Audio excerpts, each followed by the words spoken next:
Je vous souhaite une bienvenue dans notre méditation « Dieu est merveilleux » qui a pour titre la compassion en 2 mots. Portez les fardeaux les uns des autres et vous accomplirez ainsi la loi du Christ. Galates 6, verset 2. Que signifie la vraie compassion? Cela signifie ressentir la douleur des autres, mais également faire quelque chose pour la soulager.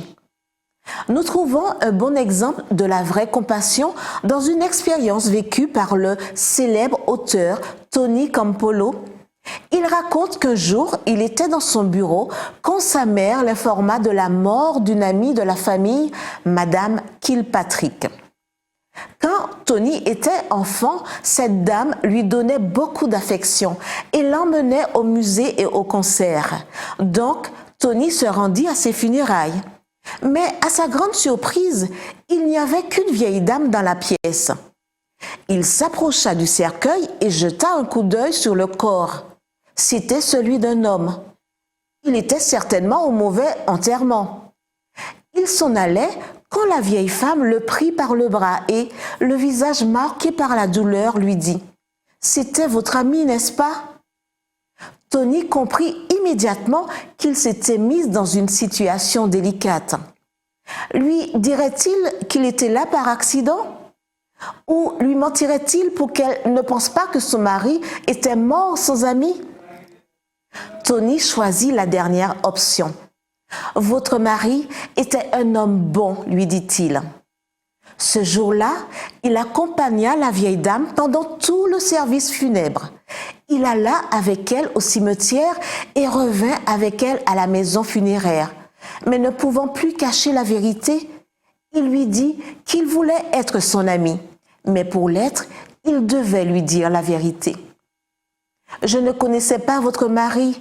Je suis arrivée à son enterrement par accident. » « Vous ne saurez jamais ce que votre présence a signifié pour moi aujourd'hui, » répondit-elle, tandis qu'elle lui serrait la main avec force. Tony raconte que ce jour-là, alors qu'il rentrait chez lui, il fut saisi d'un sentiment de joie, à juste titre. Non seulement il avait été touché par la douleur de la veuve, mais il avait aussi fait quelque chose pour soulager sa tristesse.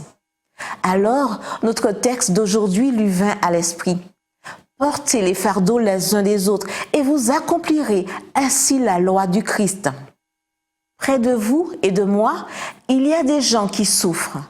Allons-nous nous contenter de nous apitoyer sur leur sort ou allons-nous faire quelque chose pour soulager leur douleur? En allégeant leur fardeau, non seulement nous accomplirons la loi du Christ, mais nous suivrons aussi son exemple. Prions. Seigneur Jésus, ouvre mes yeux pour que je perçoive la douleur d'autrui et donne-moi un cœur compatissant comme le tien pour faire quelque chose. Amen.